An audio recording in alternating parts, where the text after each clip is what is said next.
Good evening from our headquarters in Kiev. This is the Sunday show at Euromaidan International, the only prime-time television discussion explaining Eastern European geopolitical storm in English, and I'm Natalia Humenyuk.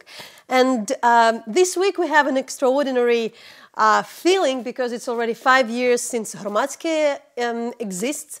It's 5 years since the Euromaidan revolution had started. So we have incredible panel with Olexandra Matviychuk, who is coordinator at Euromaidan SOS Civil Initiative. We have Rebecca Harms, who is a member of the European Parliament from Germany and spent a lot of time at the Maidan and been with Ukraine for all these years.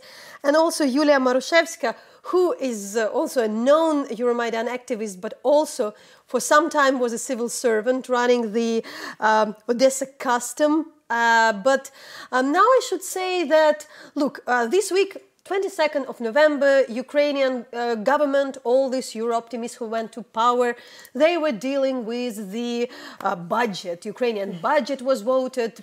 The country is heading into the elections. So we even talked to the people. There were no that kind of big commemoration. Usually, of course, they're happening in the end of February, yet still. There were a lot of articles in foreign media, in those who are interested about what's happening in Ukraine today. But really, would you give your feeling? How would you assess what's going on, and what are the priorities today? People very often ask me, do I have a I am disappointed after this 5 years, and I always answer that no, because I have no illusion.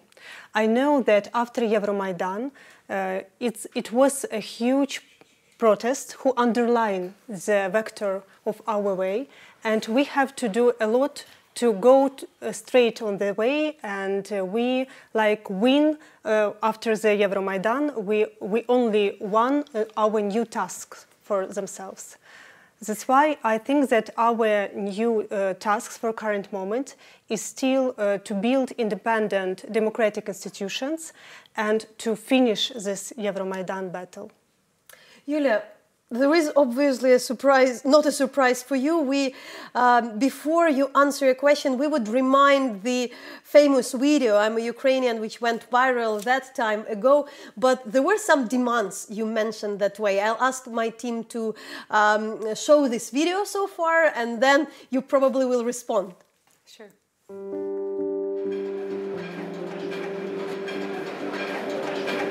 I am the Ukrainian, the native of Kiev, and now I am on Maidan, on the central part of my city.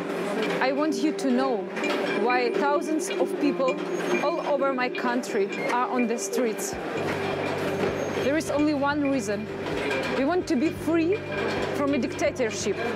We want to be free from the politicians who work only for themselves, who are ready to shoot, to beat, to injure people just for saving their money, just for saving their houses, just to saving their power. So, Yulia, you said that, for the politicians who would like to save their power, maybe not ready to shoot or do something else, but do you feel that the things in principle change, especially being for some time also working for the government but then resign? Absolutely. For me, the whole agenda of the government, of the society has changed dramatically. So 5 years ago, I was doubting if it was staying in Ukraine, how can I develop my career in Ukraine, and the whole generation was not as much involved into the politics because it was considered to be only a playground for some corrupt crooks. And now, after this dramatic trauma events, and after the revolution, each of us has changed. Those who participated, who were part of this spirit changed completely and brought these changes to their communities, to their jobs, to the government, and that's the change of the attitude. So now we are considering Ukrainian state as our state. That's the feeling that we own this country and that's our responsibility. And that never happened in times of Yanukovych, and that wouldn't happen without this dramatic winter.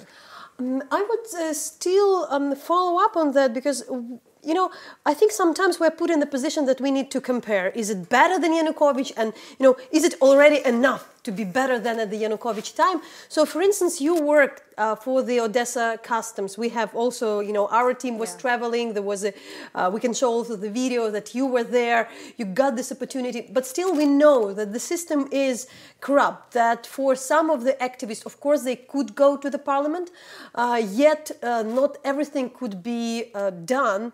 You know, some people also maybe can, you know, betray some of the values and principles. Some are not maybe able to fulfill it fully. So, for instance, can you also answer? So, what are the issues? What are the challenges for you? Were also there because, you know, probably it's not because of naivety, but when you joined this position, probably you thought it would be a bit easier than it was since you had to resign. Yes, I was a part of a huge anti-corruption movement in Ukrainian government, and this moved towards transparency and this seek of the new tools and views and like rebuilding of the institution. And when I was joining the Odesa region, I joined as a deputy governor, and having quite strong team together, like working with me. At the beginning, it was much easier, even in the customs, which was like one of the most corrupt institutions for that period, because Odesa ports are huge. They are like an entering to the Europe. But like at the beginning, it wasn't as hard as it became after, which has shown some results. So together with my team, I felt the whole pushback of the system that happened not only in the sphere of when I was working, where I was working. It happened with a lot of other ministries and projects. So yes, there are still problems, and I think main problem is that we didn't had the reload of the new elites, like new political elite didn't came into real power, because like the biggest problem with our reformers are that, you know, they're giving us just a little bit of space into the government so we can look good and promote reforms, but at the same time we are not going deep enough, and as soon as we are going deep enough we are being pushed back. So we have this beautiful tools as Prozoro that was made. We had just incredible efforts of Uliana Suprun with medical reforms. But as soon as the newcomers are going to a really decision-making positions,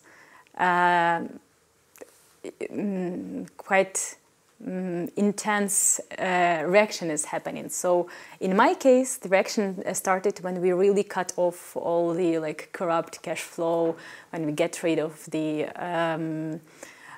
exporters and importers who were connected for years with the system, and we felt that very strongly, because we came with the idea of a national reform, and as soon as there were an understanding that we can scale what we have done in one region to a national level, immediately everything was stopped. So I think we won as a society a lot of space for a possibility and opportunity to change the government, but I feel very sorry that we didn't use it completely. I hope that Ukrainians will be more pushy with the valuable things, and it's not about just persuading our highest level officials to give us, we are begging, we are literally begging to give us one space, one industry for reforms, like, or another ministry for reforms. We are like fighting for each small step. And of course, that's not that I was expecting while being on Maidan and making that video. Rebecca, you were with us for all those years. You've been the friend and ally, and you are of Ukraine, Ukrainian reforms, Ukrainian human rights movement, you know, especially in the time of the Russian propaganda, when it's so difficult to, you know, protect and to fight for the Ukraine in the West.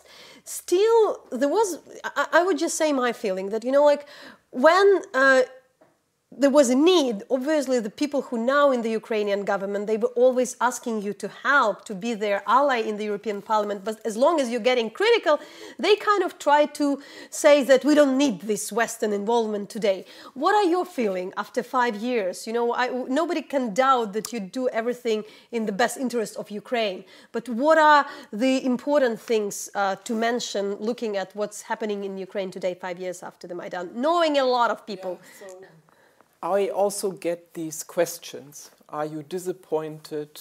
Do you regret what you did, etc., etc.? And I must say, every day now I spend in the streets of center of Kiev, also going back to the historical, also for me, historical places where awful escalations happened against a non-violent movement. I don't regret nothing, and I'm also not disappointed. I'm sometimes angry. Yeah, I'm sometimes maybe not. I think we are losing time. I'm getting nervous, but still, I see that the development of the country goes in the right direction, and that Ukrainians. During Euromaidan, very, very obviously have made their choice about the direction. And I feel, as a member of the European Parliament, but also as a German with certain experience in reunification, in reuniting my own country, I feel a real responsibility to help the process. And you mentioned some of the reforms. There were many reform projects voted in Ukrainian parliament. The problem is that the way from voting a law, a good legislation, to implementation is a long way. And the way in between Kiev and the regions is also a long way. And I think 5 years after is a good moment to unite again and to say we will continue. Sasha, as for the human rights defender and looking at somebody at the civil liberties in this country, we have a couple of things. For instance, just recently, Ukrainian civil society was broken by the fact of the murder of Katya Handzuk, also an activist, and she was murdered. It was not just a physical attack. At the same time, this week we are, as a civil activists also at Hromadske, we, for instance, were discussing this freedom manifest where we written the principles which are absolutely critical, like freedoms which should be protected, in particular because there is an impunity of the police in some cases, there are the violation of the rights of the peaceful assembly, sometimes there is a harassment of the unpopular views. How do you see what still we can do as a civil society? Probably there are also those questions about, civil society in Ukraine is not probably, united as it was. But what are, and as well, yes, we have somehow the reform of the police at the same time, we have the activities like happened with Katya Handzuk, because, there are reasons to believe that the local police was involved in this case. So how do you see and where is attention is at the moment, your attention? We have to understand that our battle for democracy, for human rights and freedom in our country is a run for a long distance. And on this run, we have to fulfill several tasks. The first task is we have to continue our reforming process, regardless of the obstacles, and to build an independent court, effective human rights, effective law enforcement bodies, effective general prosecutor office. So we have to push our government and our parliament to do it as a civil society. Second, there is a huge impact of war. And when I say about impact of war, I don't only say about 10,000 dead people or 22,000 of injured people or 2 million people who have left their homes. I said about the impact that it's a huge trauma for society. And when we speak about trauma, sometimes irrational things become more visible than rational. And we have not to allow our government to use this trauma, to use the sensitive rhetoric that we are fighting with Russia aggression as excuse to unproportionally limit human rights and freedom. And this is very important. And third, I think that now in the year before election, we are already in election campaign. We as a civil society need to understand that there is a task for us to keep and to save this pro-European vector, this pro-European frame, because political parties for current moment, they couldn't do it. The parliamentarian political parties, they're thinking about elections, and the new political forces only obtain new weight and try to establish their regional networks. So it's a task for civil society. And in order to do it, we need to unite it. Because there is not myth, it's true that civil society in Ukraine is high level trusted. But we are all fragmented. Human rights defenders work on their issue, anti-corruptional activists work on their issue, ecologists work on their issue. And we, on that current moment, we need to develop the consolidated civil agenda and to impose this consolidated civil agenda to all political parties who are running for office. The question just would be why we haven't done it within these 5 years? It's because we try to react to very huge historical challenge which we will have not be prepared. For myself, I for 3 years document war crimes and crimes against humanity.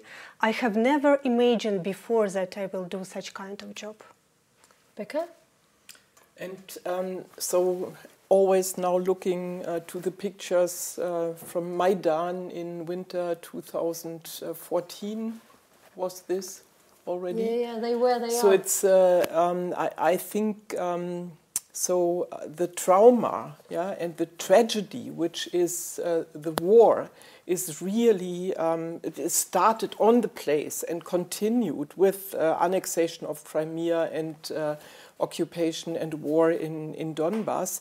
And it's difficult for a society to deal with this, not only for politicians to find the right way, to work on, so the both levels you described, so to work against Russian aggression, to organize your army, to work in the reform process, and to not forget then the human rights. And I think it's good if you are now more explicit. I would only like to add, it's not only the task of civil society to defend the right, the rule of law and human rights, it's the society to defend it. Yeah? And I think, so Maidan, Euromaidan also prepared and pushed the society of Ukraine into this new role of society in a new situation.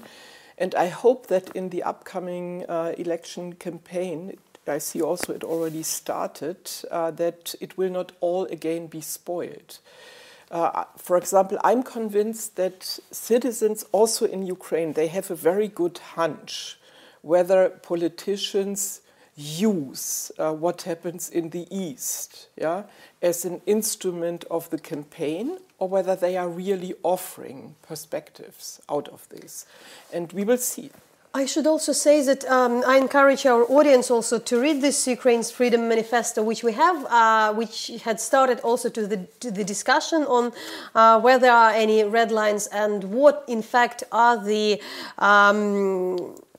admiration of the Ukrainian society and reminding about the values of the Maidan. But Rebecca, before that, we in English still call it Euromaidan. We call it Maidan in Ukrainian.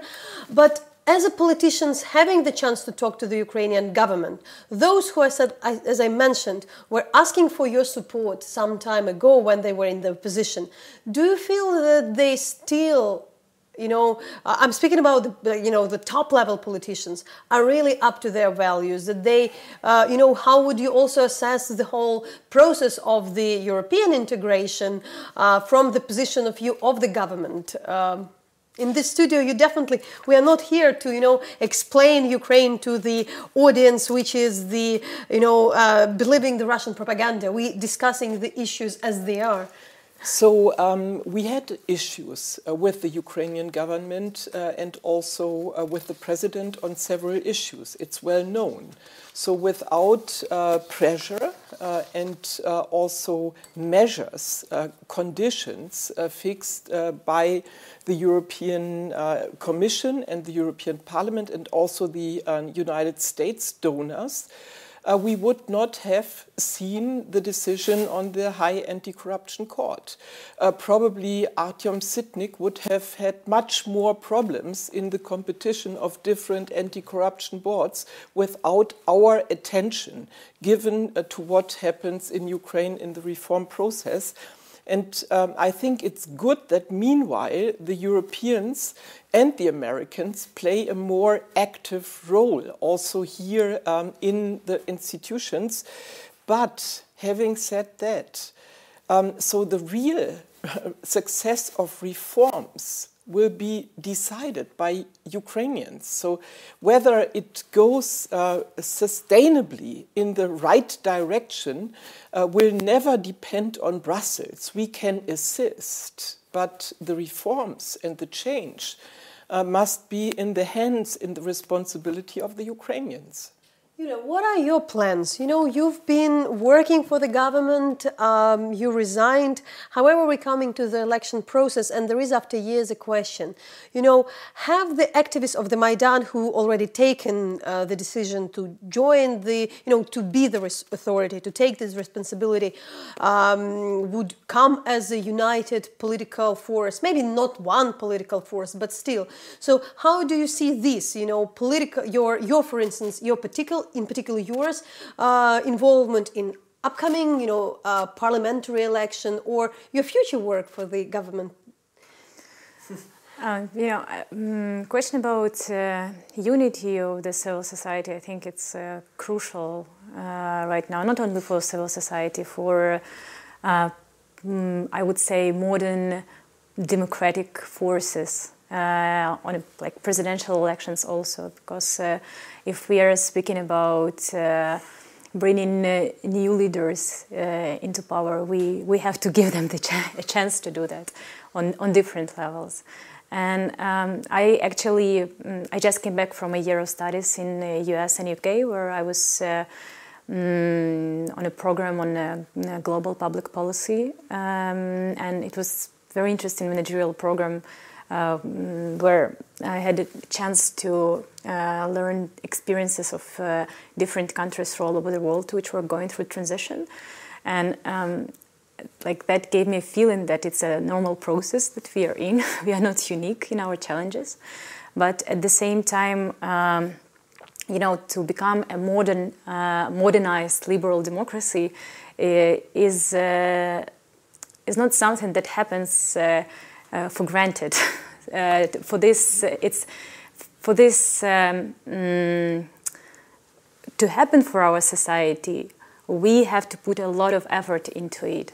And I actually thought that, for example, the killing of Katya Handzuk can be like a big uniting factor for our civil society. Because after I came back, I thought it was something insane, and we couldn't take it as normal in our society. But I was quite disappointed that really not, as Olexandra mentioned, not really all of the forces were united to push for this case to to put some pressure on government, so this kind of cases wouldn't happen again. So, as for me personally, I'm very much interested in to put in all my knowledge and experience and efforts into establishing effective policies in Ukraine, but that can be possible just with those motivated political forces that must come into power with the new elections. What would be your indicator? For instance, you will get the proposition to join the government at some of the position, and now you're inexperienced. You know that there I go because I know I will have tools to have impact, or there I won't even dare because what I'm suggesting is like to be a nice face, and I know that I won't be capable to change. Do you have this also a bit of concern that somehow you can be invited, but in fact you won't be able to really achieve something without some better, bigger political backing? Actually, I had proposals like with some suggestions from the current government after I resigned from Odesa, but at that moment I understood that there is not enough will to do transformational changes. So, answering to your question, I really think that new government will have much higher expectations from the society, and I hope that it will be a fresh air and a fresh will to do real deep changes in the society. So to check if it's real or not, I think that we will know it.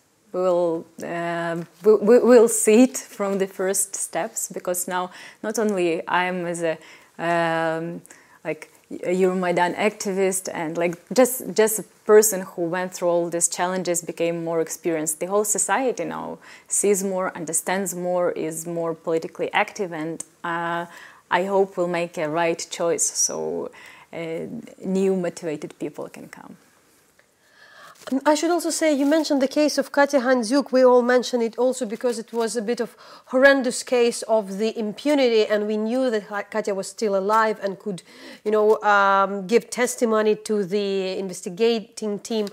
However, and that is the issue, that there is no this punishment for the people who are accused of the crimes. However, I probably should mention, and that you can also find on our webpage, that according to the Special Prosecutors General Special Investigation Department, that 4,700 cases involving activists of the Euromaidan have been solved.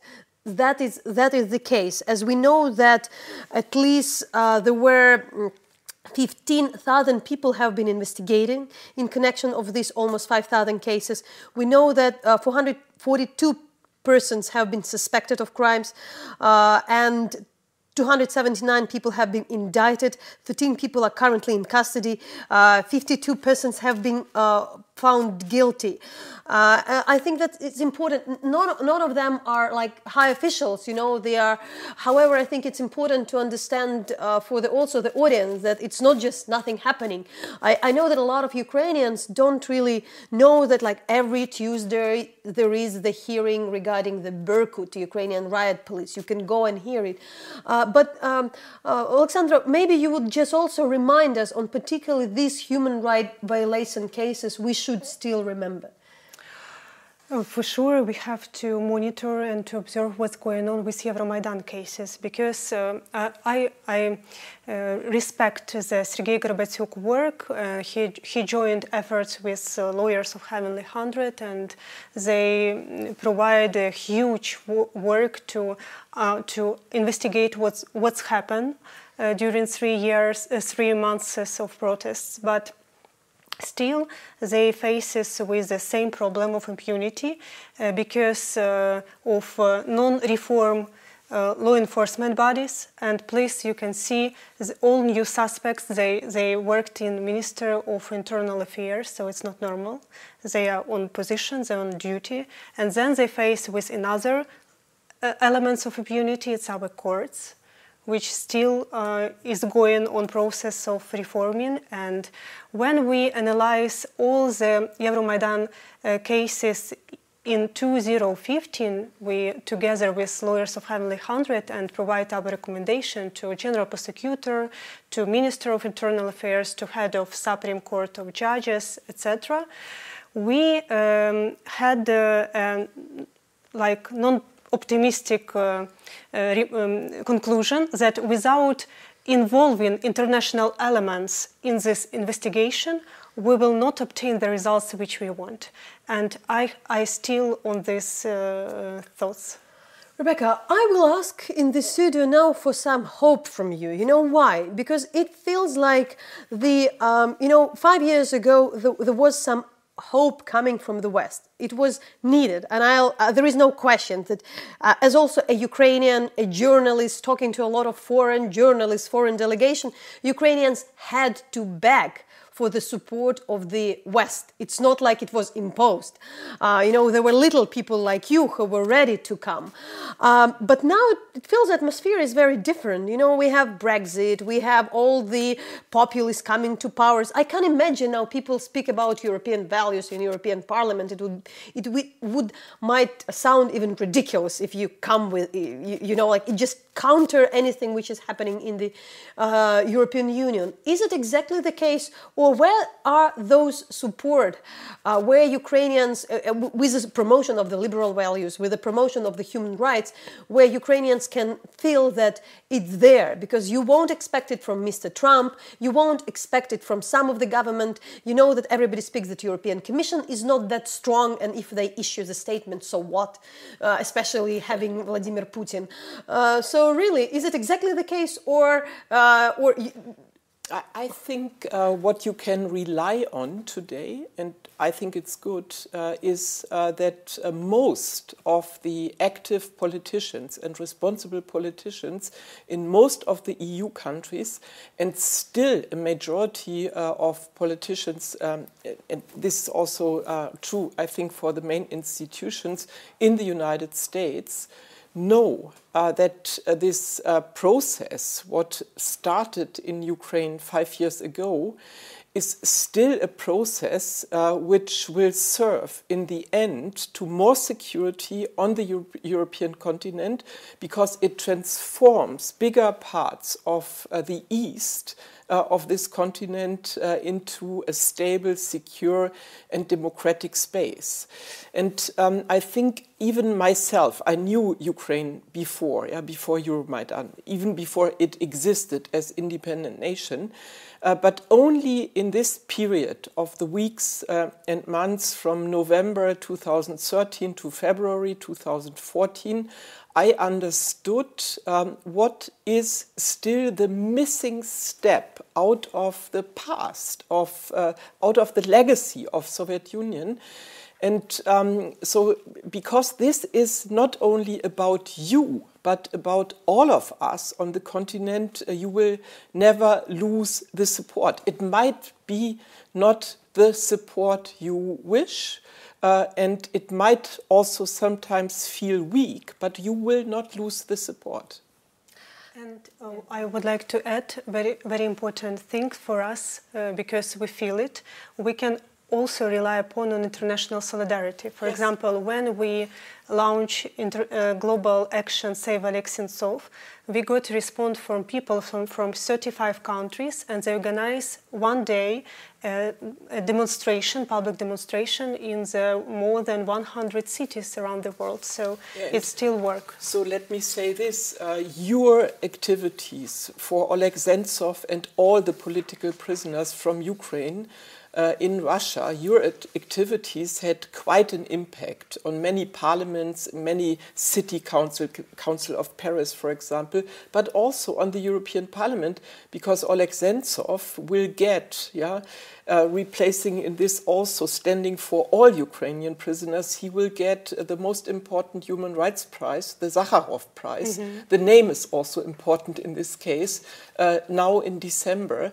And this is your success, and it's based on our good cooperation from Brussels to Kiev. I really wanted also to add about international support, because in 2014 that was the main statement of the video I made, and I thought a lot about it, and I'm really grateful for everything that was happening, and for all the nations and people who were supporting us spiritually, mentally, and on the governmental level, like. Actually with the some material support to our war and so on, but what I'm thinking now about is that we don't have to, as Ukrainians, we don't have to think about international support. After 5 years, that's time for us to grow up, to be adults, and to understand that reshaping our country, changing the direction of our country, is about ourselves. And if I would do any video again, I wouldn't ask about support externally. I would think and trying to open up the strengths internally. And I really think that it is something that can be valuable not only for us as for a nation that can grow up and become more sufficient, but also we can bring new senses to a European community. If we are building our society on the values of the liberal democracy and being successful in it, we can bring these senses back to Europe, where these values are being doubted right now. I would ask you for the end, because most of the programs and discussions on the 5 years of the Maidan, it's more about our retrospective, and we would like to do something different. Can you shortly say what are your priorities? What you are going to do within the next year? What are the most important things, in particular for your organization, for what you are doing? What are the things you'd like to change and you will be concentrated on? I'm working on the answer very complex question: how to guide the energy from liquidation of authoritarian regime to building sustainable democratical institution, and how I can help to make my country this quantity leap and to escape from the zone of transition in which we're stuck for decades. So it will be my goal. Rebecca? So my goal is to contribute more to the encouragement which Ukrainians will need to go this way you described. Because since I'm working meanwhile in more countries in the neighborhood of Russia and partner countries in the same time to the EU, I see that it's really not easy to escape from the past, to build this kind of Western-style liberal democracy, and to do it under the very difficult conditions with war, occupation, etc. And so encouragement and also a bit of patience, because it will take more than 1 or 2 legislations, and probably you will see more than 1 presidents and governments to do the process. Yulia? I hope to become a part of the uniting process for the active part of the Ukrainian society, and I will be a witness of a shaping of a new political class in Ukraine. So I think that must be our main goal for the next year. So everything will go peacefully, but very effectively. And I should also say that we at the Hromadske are going to also strengthen our platform for all kinds of opinions and, letting the country know what's going on and understanding what's going on in the country. Thanks a lot for this fantastic discussion. There was Olexandra Matviychuk, who is coordinator at Euromaidan SOS civic initiative, Rebecca Harms, the member of the European Parliament and a friend of Ukraine, and Yulia Marushevska, Euromaidan activist and former head of Odesa Custom. As I should say, you also can watch the full version of all our discussion, interviews, articles, all at the en.hromadske.ua. As well, follow us on Twitter and Facebook, search Hromadske International, sign up for our newsletter. You can also find it on our webpage. And thanks a lot for being with us. I really think that this discussion make you feel more engaged and hopeful.